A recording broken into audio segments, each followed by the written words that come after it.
mundo del arte está consternado por la muerte del magnífico actor Robin Williams, quien fue hallado sin vida en su casa en California. El actor de 63 años estaba luchando contra una depresión severa, indicó Mara Buxbaum, su representante. Robin Williams había estado en rehabilitación en julio y la oficina del alguacil sospecha que la muerte se debió a un suicidio por asfixia.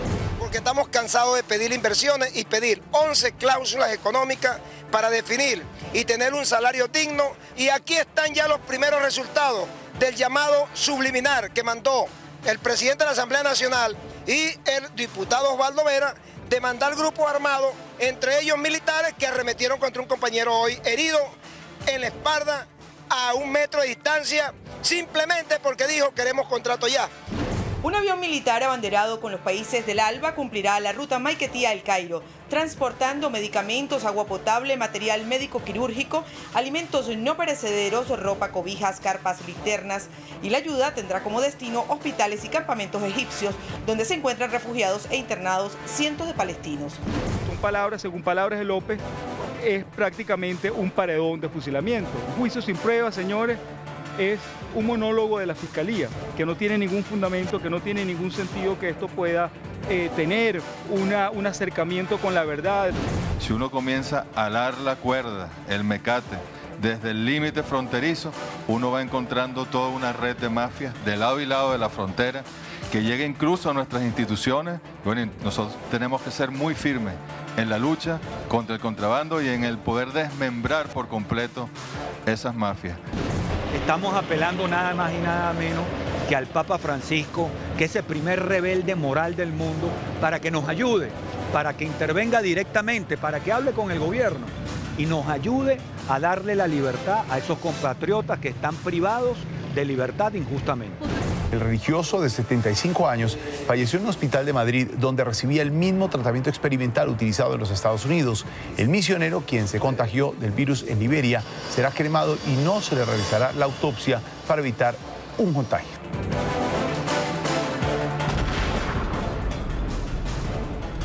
Hola, ¿qué tal amigos? Un placer saludarlos y gracias por su compañía en la Semana Venevisión. Para analizar las noticias más importantes de los últimos días, contamos con los colegas periodistas Jesús Rivero Bertorelli, moderador del programa Kiss Global en Kiss FM 101.5, y Argelio Pérez, jefe de redacción del diario Vea.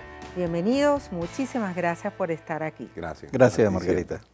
Comenzamos. Contrabando. Desde el pasado lunes se viene aplicando el cierre nocturno de la frontera colombo-venezolana, desde las 10 de la noche hasta las 5 de la mañana.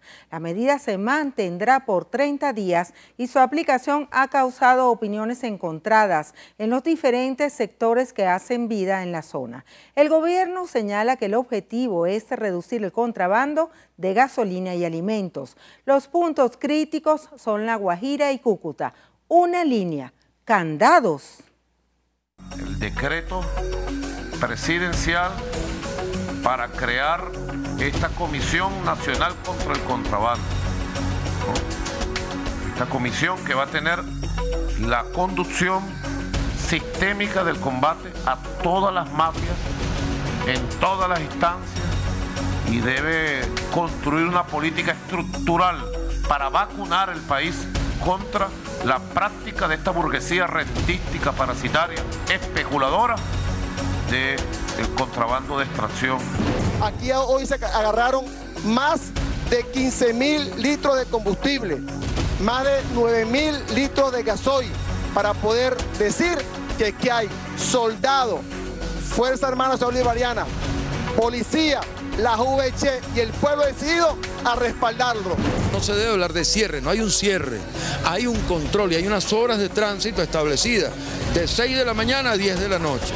Bueno, yo creo que pudiera haber sido hasta las 8 de la noche, pero el gobierno nacional decidió que hasta las 10 y nosotros acompañamos esta decisión.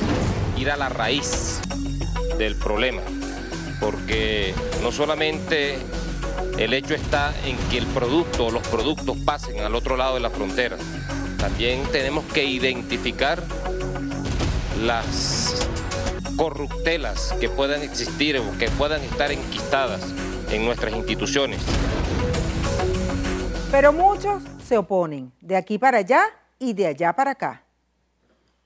Aquí cuando un gobierno quiere poner orden al contrabando, tiene que hacerlo con mano férrea, sin ver quiénes están involucrados. Y que por supuesto, vuelvo y repito, ni los alimentos ni la gasolina tienen alas ni tienen ruedas para salir solos. Y allí no puede darse la espalda el gobierno a una situación que es su responsabilidad. Cerrar la frontera y creer que con eso se acaba el contrabando es como cerrar los hospitales para que entonces no haya enfermos. El problema, esas son las típicas decisiones que toma este gobierno, que lo que hace es profundizar la crisis. Esperando que esta decisión, si realmente se ajusta a la realidad, dentro de 15 días en el Táchira y en Venezuela no debe faltar nada en los abastos. El cierre del paso Colombo venezolano ha generado muchas críticas, sobre todo del lado de Venezuela y del lado de Colombia. En el primer día de su aplicación, las personas se quejaron de que no pudieron llegar a sus puestos de trabajo.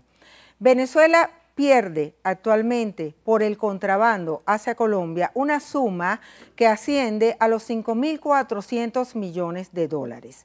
Le pregunto a los dos, ¿ustedes creen que el gobierno con esta medida que se va a mantener durante 30 días, fue el anuncio, se va de verdad a atacar el problema del contrabando de extracción, el contrabando de los alimentos, el contrabando de la gasolina?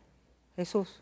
Bueno, el tema del contrabando, es más, hay que verlo más allá incluso de nuestro país, no es nuevo, puede ser tan viejo como la profesión más antigua del mundo, de hecho. Es más, si vemos dos realidades distintas, y si me lo permites, por favor, la mitad de la droga del mundo entra a Estados Unidos por contrabando. Ahí tienes un ejemplo de cuán difícil puede ser luchar contra el contrabando. Te pongo el otro ejemplo. Cualquier electrodoméstico, cualquier repuesto que tú requieras en Cuba, un repuesto para un carro, entra a la isla también por contrabando. Te pongo, digamos, el bueno y el malo, dependiendo en qué lado se quiera estar. Es sumamente difícil y es muy ingenuo pensar, como lo dijo el presidente, que se trata de una burguesía parasitaria, por ejemplo, la que genera, la que promueve y la que hace caminar el contrabando. Ahí hay una complicidad y me parece que hay que rescatarlo finalmente desde dos autoridades importantes, como el vicepresidente o el general Vladimir Padrino, que busquen las raíces del problema que son color verde oliva. Allí no podemos ser tan ingenuos de pensar que no hay efectivos de la Fuerza Armada Nacional que estén de cómplice o que estén beneficiándose con sumas importantes con este tema del contrabando. Argelio. Bueno, yo creo que el gobierno ha tomado el toro por los cuernos y está dando la pelea para frenar este flagelo que está desangrando la economía. Por ejemplo, en Colombia, los productos venezolanos se venden al mismo precio que los producidos en Colombia. Fíjense que el gobierno de Juan Manuel Santos puso el grito en el cielo. El mismo presidente dijo, mira, la economía nuestra la están afectando, porque nuestros productores no están vendiendo, porque todo entra de contrabando desde Venezuela. Allá, por decir algo, por ejemplo, 1 kilo de arroz vale el equivalente a 130 bolívares en las calles de Barranquilla, de Santa Marta, e incluso Medellín, Bogotá, ha llegado también todo esto. Pero el gobierno acaba de tomar una decisión y no es con el fin de perseguir a ninguno, sino para ir golpeando estas mafias, como lo acaba de expresar el mismo vicepresidente. Y es cierto, ahí hay complicidad, porque esto no pasa por obra y gracia del Espíritu Santo. Van a pasar 50 gandolas para Colombia sin que nadie las vea. Eso tiene que haber complicidad. Y eso es histórico. Yo recuerdo desde niño, la Guajira colombiana era el emporio del contrabando. Desde Venezuela, incluso hay muchas canciones que hablan de que vamos a Maracaibo a negociar, a contrabandear. Entonces eso es histórico. Pero en estos momentos se ha golpeado demasiado la economía venezolana. Se está sangrando la economía, sacando sobre todo productos subsidiados por el gobierno venezolano que son vendidos allá a precios competitivos en Colombia. Bueno, ahí es donde yo creo que por eso el gobierno hace tanto énfasis en un tema viejo, conocido, difícil de solucionar, es que va engranando comunicacionalmente el tema de decirte al final del día, hay escasez por el contrabando. Yo no creo que esa sea la razón de la escasez.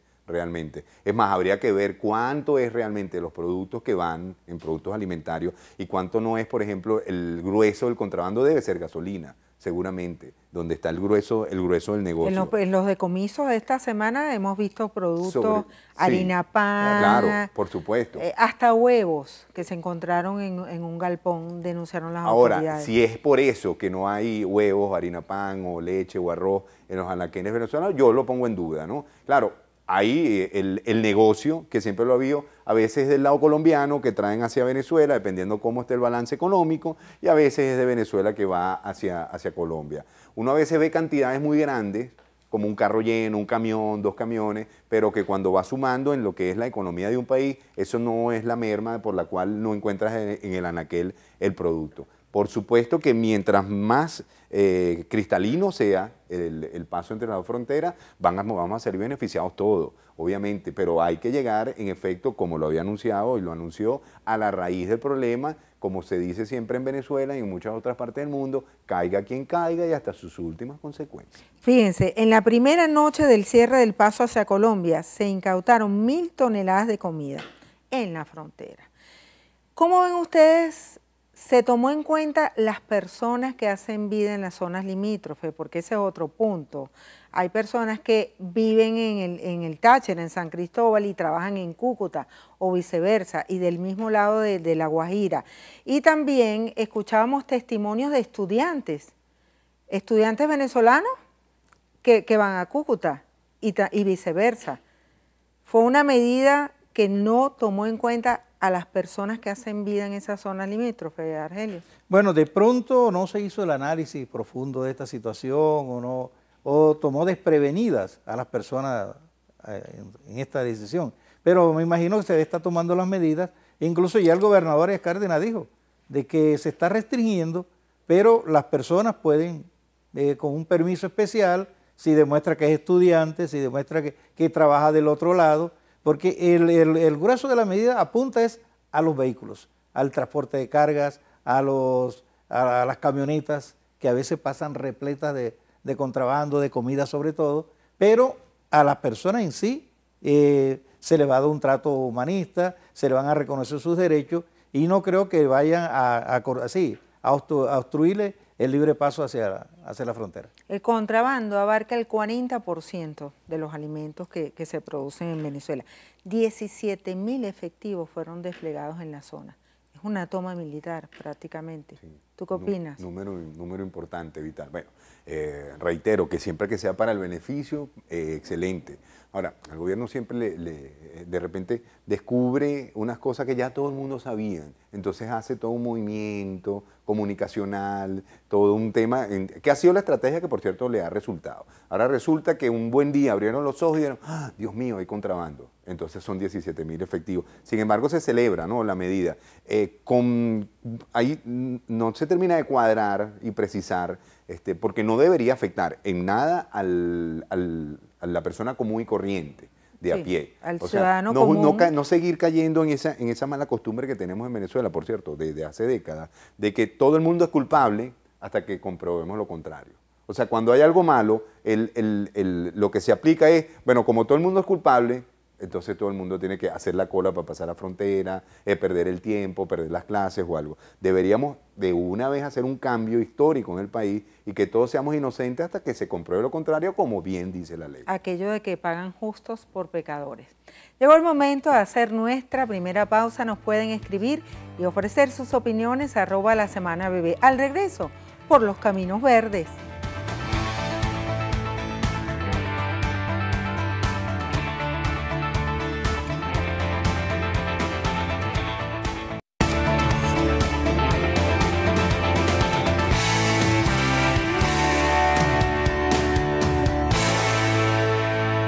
Continuamos en la Semana Venevisión. Colombia aclaró que el cierre nocturno de la frontera con Venezuela es una medida unilateral del gobierno del presidente Nicolás Maduro, que no soluciona el problema del contrabando. Se lavan las manos. Una medida unilateral del gobierno de Venezuela. Esto en ningún momento fue una decisión consensuada entre los presidentes en la reunión de Cartagena. Nosotros, no no nos parece que el cierre de la frontera sea la medida que va a controlar el contrabando. Ahora veamos el siguiente reporte de la televisora colombiana Caracol. En norte de Santander, la Guardia Venezolana cerrará los pasos fronterizos que conducen a San Antonio, Ureña y Boca del Grita, todos del estado Táchira. Transportadores de carga, estudiantes, trabajadores y taxistas son los primeros afectados. Me sale una carrera tarde de la noche, entonces no la puedo hacer porque entonces como mantiene uno a la familia si trancan esta frontera así con todo el abuso que están haciendo. Las autoridades locales y gremios dicen que el cierre de las vías no combate el contrabando, pues este ingresa por caminos ilegales. Es una decisión absurda y casi que la podemos llamar ridícula, porque realmente el problema no está ahí, en este tipo de frontera. El problema está en las trochas. Entre Cúcuta y Paraguachón, Guajira, hay 240 trochas. Paraguachón es el paso fronterizo que será cerrado en La Guajira y conduce al estado Zulia. Diariamente pasan por aquí 10.000 personas, muchas de las cuales deberán postergar sus viajes. ¿Qué recomendaríamos nosotros? Que si van a limitar en horas de la noche el transporte, que sea solo vehículos de carga. En Arauca también hay preocupación entre los comerciantes y transportadores por el cierre del puente internacional y del paso fluvial que conducen al estado Apure. Los araucanos dicen que los más afectados son los venezolanos. Si cierran la frontera, los venezolanos no van a consumir todo lo que hay ahí. En San Cristóbal, estado Táchira, autoridades de Venezuela y Colombia instalaron el Centro Binacional para combatir el contrabando. De manera tal que de ambos lados de la frontera podamos combatir efectivamente el fenómeno, las mafias. Desde el sábado, las autoridades venezolanas han incautado 700 toneladas de alimentos de contrabando que se dirigían a Colombia. María Ángela Holguín informó que su país fue notificado por el gobierno venezolano el pasado fin de semana de que se iba a aplicar esta medida. ¿Cómo ven la posición de Colombia, Jesús? Bueno, ellos pragmáticos ven que está afectada la economía, finalmente. Es un tema obviamente complejo para ellos. Quisieran, y creo yo que allí sí hace falta también establecer más vínculos, seguir en las conversaciones que se han adelantado bastante, por cierto, entre las dos relaciones entre los dos países, y no ser tan, como ella en efecto pareciera que es lo que más reclama, unilateral. Agarrar el teléfono, decir, mira, esta es la medida que vamos a tomar, ¿qué les parece? Vamos a trabajar conjuntamente, porque como decíamos al principio, y creo que todo el mundo estaría de acuerdo en esto, el tema del contrabando aquí en Colombia, en el mundo entero, no es sencillo de resolver, sobre todo cuando ya se enquista y cuando ya es histórico, como ha ocurrido entre nuestras dos naciones. No es un tema que de la noche a la mañana vamos ya finalmente a solventarlo. Hay que ir incluso trabajando y educando hasta la misma población que está más afectada y es más cercana a esa frontera. Pero creo que mientras más comunicación, más interacción, más unión haya entre las dos fuerzas más importantes, gubernamentales e incluso militares de los dos países, más efectivo será el tema de minimizar el contrabando. ¿Pero crees que es una medida unilateral, tal como lo dijo la canciller? Bueno, pareciera, según ella lo indica, que el cierre es de aquí para allá y no de allá para acá. Claro, si de allá para acá y aquí está cerrado, bueno, no van a poder pasar, ¿no? Pero viene de este solo lado sin haberlo concertado, es tal vez el punto. Y tiendo a estar de acuerdo con varias de las personas consultadas, conocedoras en la materia, porque lo viven más de cerca, que no es en esa vía principal donde está el mayor problema. O sea, que tal vez cerrar justo eso no es efectivo sino efectista. Y no estás atacando de lleno al tema de las decenas de centenas de trochas y caminos verdes que desde siempre ha existido, que no solo son caminos, porque es que nuestra frontera... 240 trochas. Sí, y además nuestras fronteras son muy fluviales. A veces no hace falta ni siquiera caminar, sino pasar con una embarcación. Fíjense que María Ángela Holguín dijo que no creemos, textual, que sea una medida que ayude a la integración. Argelio, bueno, la posición de Colombia frente a esto. Ella, tengo entendido que debido a las presiones de los comerciantes, de los gremios colombianos, porque yo siempre lo he dicho, a los gremios colombianos les interesa es el aspecto comercial, el intercambio comercial, que Venezuela le compre y ellos le venden. Entonces, al tomar esta medida Venezuela de cerrar la frontera, y sobre todo el comercio de la frontera que vive, se nutre, se fortalece del contrabando. Ahí está el caso de los niños de La Guajira. El pueblo guajiro en Colombia está pasando hambre. ¿Por qué? Porque la comida de contrabando se ha ido reduciendo en Colombia. Fíjense, ahí están las cifras alarmantes. Y yo la otra vez le decía a un colega colombiano, mira, Aquí todo el mundo está llorando y estamos de acuerdo por los niños de Gaza. Van 400 niños muertos en Gaza y eso es un genocidio y eso hay que rechazarlo. Pero en La Guajira han muerto 4.700 niños de hambre en los últimos 3 años y se ha agudizado el problema en los últimos 6 meses con la falta de agua y ahora con el problema de que se está controlando el contrabando. Entonces esa presión me imagino que para satisfacer a los comerciantes dijo, bueno, fue una medida unilateral, pero tengo entendido que eso se acordó en Cartagena entre los dos presidentes. En el comando conjunto que se hizo, que se lanzó esta semana, se dijo que se iban a tomar medidas para combatir el contrabando. También estoy de acuerdo de que sí hay que controlar son las trochas. Por eso se está hablando de 240, 250 trochas. Pero hace como 3 días alguien dijo que son 400 a través de todos los 2.000 kilómetros de frontera que hay. Sí, es algo que es difícil controlar. Yo creo que el gobierno venezolano no puede poner un soldado en cada esquina, cada metro, ¿no? En cada metro, es imposible. Y lo mismo el gobierno colombiano. Ahora pasamos a otro tema. Durante esta semana se conoció que PDVSA trabaja con el Banco de Inversión Lazard Ltd. para hacer la negociación de la venta del complejo refinador Citgo. Representantes de ambas empresas se rehusaron a hacer comentarios porque se trataría de una operación privada. De frente en contra, en oposición frontal a la venta de Citgo, repito, por considerar que es un proceso de privatización de PDVSA. Argelio, cuando el río suena, piedras trae. Además que la semana pasada el ministro Rafael Ramírez habló de la posibilidad de la venta de Citgo cuando se tuviera una oferta que fuera importante para Venezuela. Un Nuevo Tiempo propuso, y por eso las afirmaciones de Enrique Márquez, que es el presidente ejecutivo de Un Nuevo Tiempo, que esto se lleve a una consulta nacional a través de un referéndum. Bueno, el gobierno, como dijo el ministro Ramírez, está escuchando ofertas, está mejor escuchando a ver quién es el mejor postor, las condiciones en que va esa venta, etcétera. Y a su debido tiempo ellos estarán dando los pormenores, ¿no? Pero en estos momentos yo creo que salir a criticar eso, además que Venezuela es un gobierno autónomo, soberano, y puede tomar una decisión de vender o no vender esta refinería.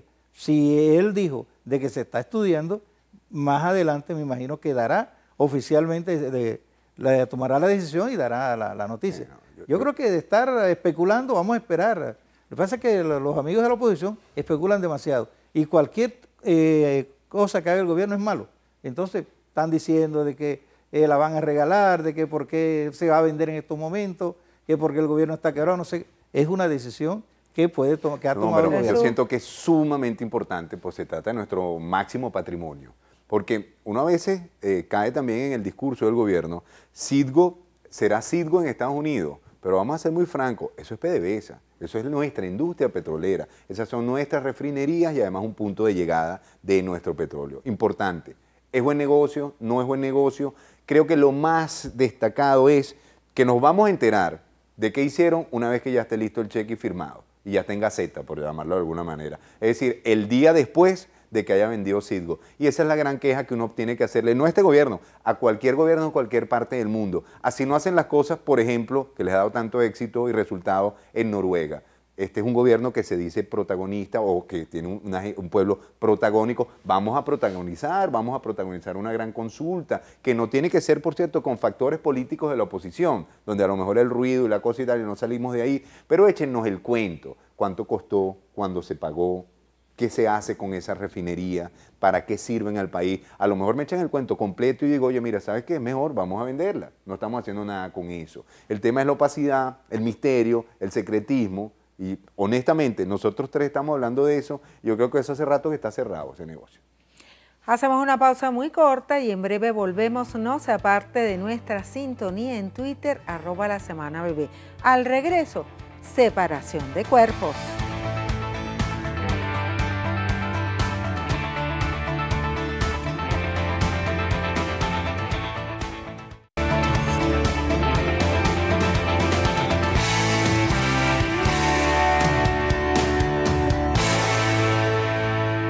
Seguimos en la semana Venevisión. El pasado martes la oposición instaló el Congreso de Ciudadanos para la Reconstrucción Nacional, promovido por María Corina Machado. Aunque la mayoría de los partidos que conforman la Mesa de la Unidad se sumaron a esta idea, otras fuerzas políticas como Primero Justicia, AD y Un Nuevo Tiempo han preferido mantenerse al margen. Distintas ideas. Apriétense los pantalones, señor del gobierno. Cuando comience a articularse este proyecto de lucha. ¡Nunca más! ¡Nunca más! Hablaremos bajito o nos tragaremos una humillación o evadiremos una mirada o le diremos a nuestros hijos que no digan lo que piensen, alto y duro como hablamos los venezolanos. Esta Venezuela de la dignidad, de todas las libertades, nos espera. Bueno, las reglas ojalá que se respeten a futuro, que las reglas no es que son buenas si me gustan y malas si no me gustan, sino las reglas son para aceptarlas todas, aprobarlas todas y todos respetarlas para que haya convivencia y para que avancemos. Dos encerronas. La oposición anuncia nueva etapa en la vida de la Mesa de la Unidad Democrática. Se refresca, se renueva, se consolida el G7.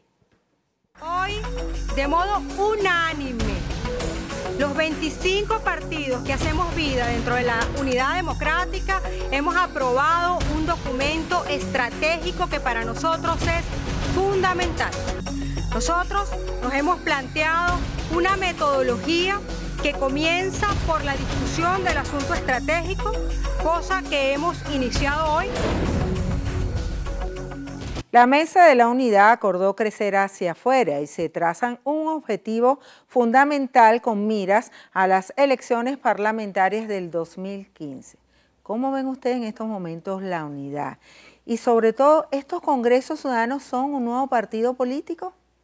Jesús. No, yo creo que es una activación de la gente y de los líderes políticos que lo promueven, como María Corina Machado, con ella hablé, por cierto, esta misma semana en entrevista, a pulsar un poco su opinión en ese sentido. Creo que la gente está necesitada de una activación que sea además canalizada esa energía, ese descontento, esa desesperanza que tiene la gente, esa angustia, esa mortificación por los temas varios, inseguridad, inflación, el mal gobierno, en fin. Y creo que es un canal muy válido, por cierto, hacer simplemente asambleas, eso siempre es válido, donde se escuche, se habla, se oiga al otro.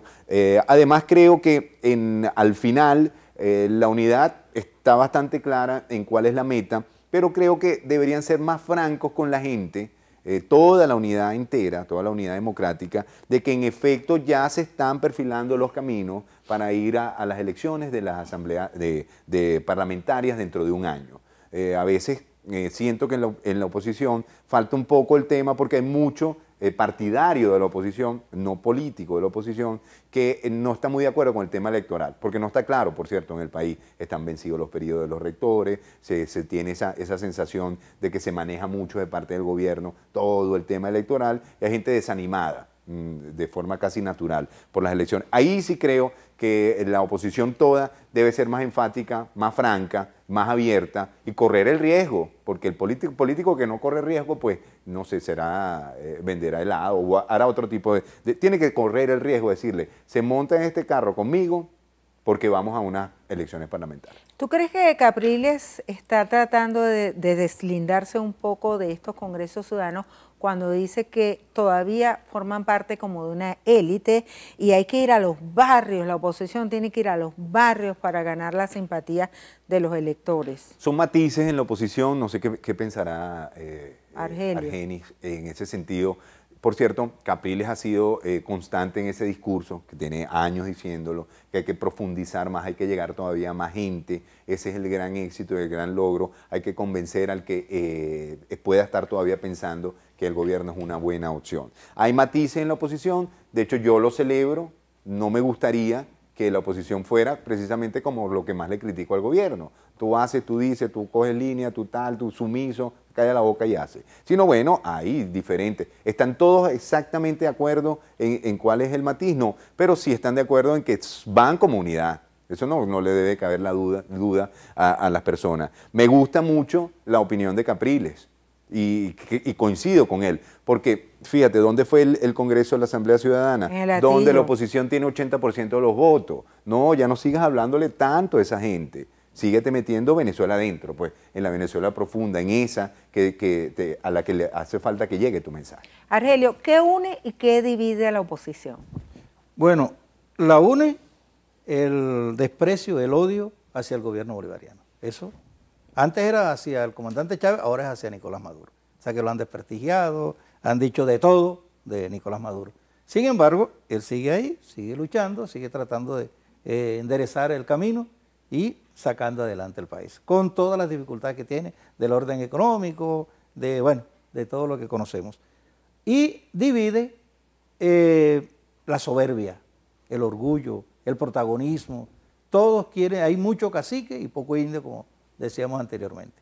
Todos quieren ser líderes sin tener pueblo. Y ahí de pronto Capriles puede tener la razón. Ellos son pactos de cogollo, como siempre han sido. Ellos no van a los barrios. Es más, cuando les duele, les fastidia ir a un barrio y se reunirse con la gente de los barrios. A diferencia del PSUV, a diferencia del partido de gobierno, que la gente está en los barrios constantemente. ¿Tú coincides con Jesús que esas asambleas, esos congresos ciudadanos deberían realizarlo, por ejemplo, en Catia o en el 23 de enero? A los pueblos, bueno, allá. Ahí no van a poder hacerlo, ojo, ¿no? Sí, ni en Catia ni en el 23, porque le van a dar una fuerza paramilitar. No, yo no creo que no. Allá pueden ir, pues. Experiencia la hemos tenido mucha, ¿no? El gobierno vende muy bien ese discurso de que los barrios son de ellos y que la gente más necesita es de ellos. No es así, yo no creo que sea así. Pero a la oposición se le va a hacer muy cuesta arriba siempre, porque el gobierno es el que tiene todos los recursos. Vamos a ser francos. Política sin dinero es muy difícil de hacer. Y el que tiene los reales es la oposición también. La oposición recibe dólares. No, pero ¿cómo va a recibir dólares de dónde? Claro. Pero el gobierno recibe dólares, euros, yenes, chunchun, y tiene todo el aparataje la oposición político. Tiene que hacer un potecito para mandar a hacer un afiche. No. Tenemos que hacer una pausa muy corta. @lasemanabebé. Al regreso, oler mal.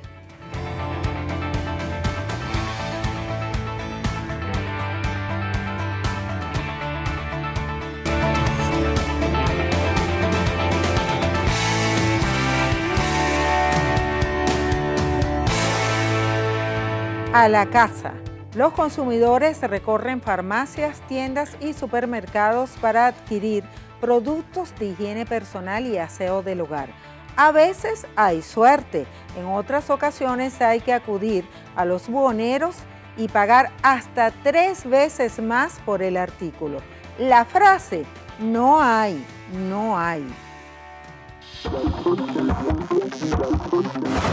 Es bueno hacer una tremenda cola y preguntar, ¿a dónde consiguió? ¿A dónde hay? Verle la bolsita a las personas. Señora, ¿a dónde consiguió? Por favor, dígame a dónde, uno corriendo. No lo merecemos, yo no estoy de acuerdo con eso, para nada. Yo esto no lo veo bien. Me parece que esto es una humillación. Me parece a mí, no sé cómo lo ven los demás. ¿Cómo hace para lavarse el cabello y poder vivir? Con agua y jabón, porque si no hay más nada, ¿qué voy a hacer? ¿Con qué me lo voy a lavar? De Venezuela, que progrese, que seamos como antes, que no importa quién lo dirija, pero siempre y cuando quieran a Venezuela realmente, no que nos pongan en esto no es querer al pueblo, esto no es querer a Venezuela, esto es destruir al país. La Asamblea Nacional aprobó un crédito adicional por un monto de 784 millones de bolívares para importar artículos de higiene personal.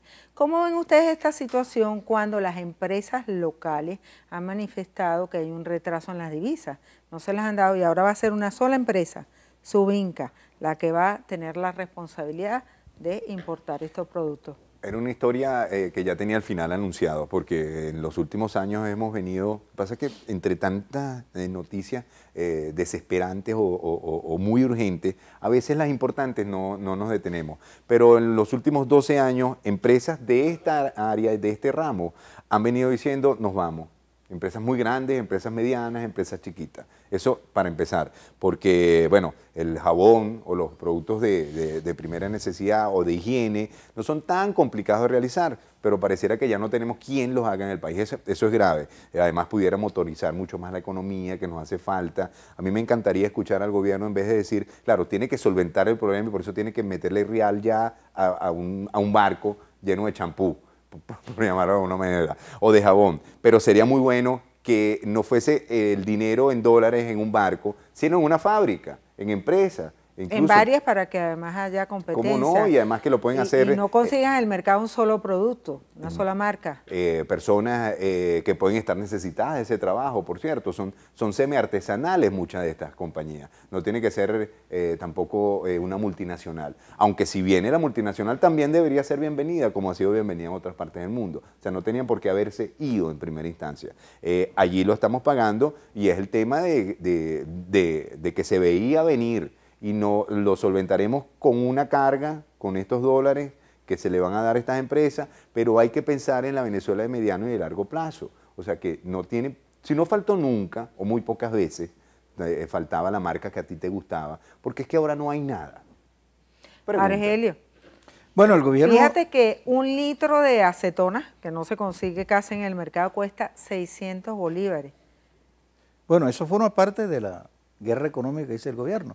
Porque los que importan, los que traen estos productos, o los productores, esconden los alimentos, esconden estos productos para especularlos. Ahí está el caso que dicen que no hay escasez. No, sí hay escasez, obviamente hay escasez, pero esto se agiganta cuando se acaparan estos artículos. Ahí está el caso de los buhoneros. ¿Por qué lo tienen los buhoneros?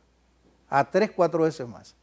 Si no hubiese ningún tipo de producto, no lo tuvieran los buhoneros. ¿Y por qué el gobierno deja a los buhoneros venderlo 3 veces más? ¿Por qué no se controla también así como se está controlando el contrabando? Eso también es una ganancia desmedida. Ellos también están, pero dentro de esa política del gobierno, de que de pronto el buhonero tiene que sobrevivir, tiene que subsistir, es pueblo. Entonces de pronto no lo persiguen, persiguen al que le vende. Pero el que le vende también es pueblo. Entonces al que le vende, mira, ¿tú por qué le estás vendiendo? Hay que ver además quién es el que le vende al buhonero. Por eso, el distribuidor, y eso no debe ser tan difícil de saberlo. Claro. Ahora, algún día vamos a estar una vez invitados nuevamente a tu programa y el gobierno anunciará que 15.000 soldados, que 17.000 no sé qué, que el cierre absoluto de Sabana Grande. Un día se va a dar cuenta, caramba, es que los buhoneros venden con sobreprecio. Vamos a atacar ese problema. Ese problema tiene años, por cierto. No es nuevo. El buhonero siempre ha especulado con los productos. Yo no creo que sea tan sencillo como que, por ejemplo, el productor le va a vender al buhonero. Allí hay algo más que eso.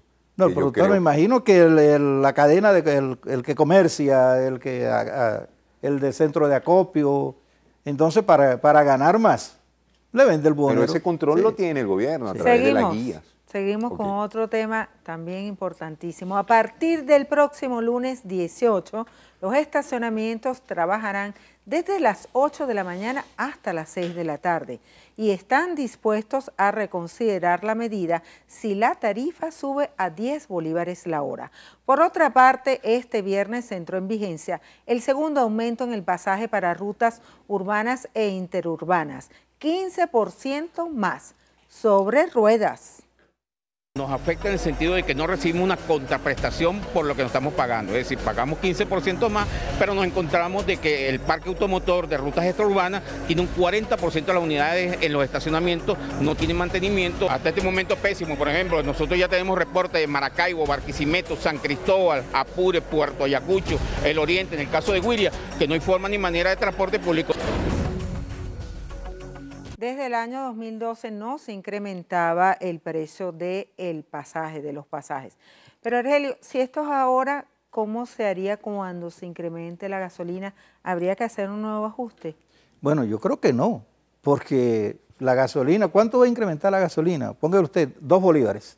Yo le decía a uno en un debate que tuve con otros colegas, le decía, mire, el pueblo no le favorece esa gasolina barata. Porque, por ejemplo, yo que me monto en una camioneta, estaba pagando 15 bolívares para ir a mi trabajo. Y los que tienen carro, para ir a Barquisimeto, gastan 5 bolívares. Si yo agarro un autobús hasta Barquisimeto, pago 400. Entonces no veo esa ganancia. Fíjense que ¿cuánto ha subido la cerveza en los últimos 3 años? Más del 500%, el 800%.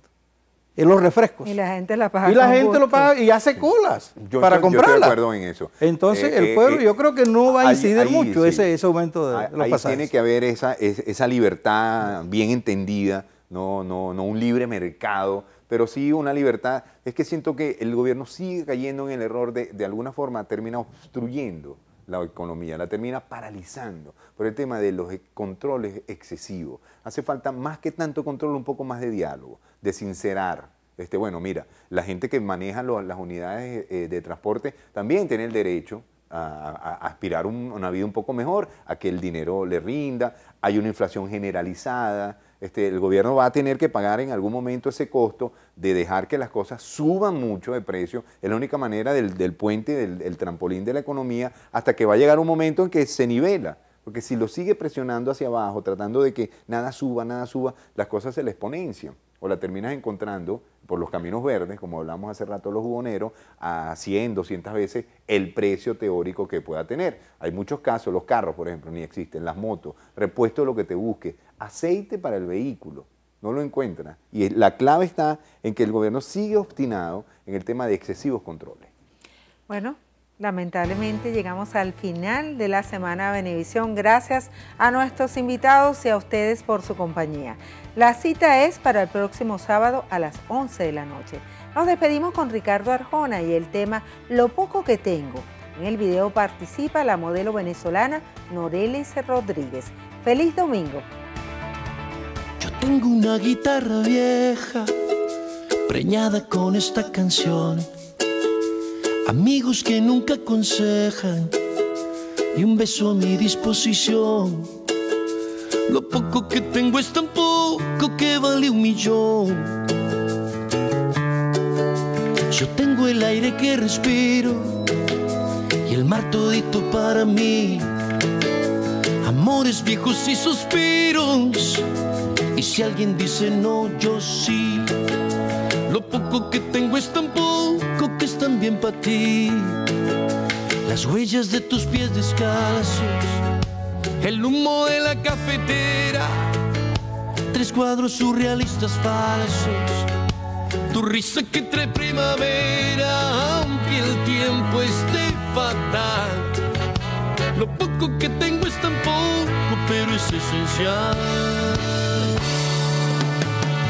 Tengo un aguacero para mi verano y una ola para surfear, una sombra que me sigue a donde voy.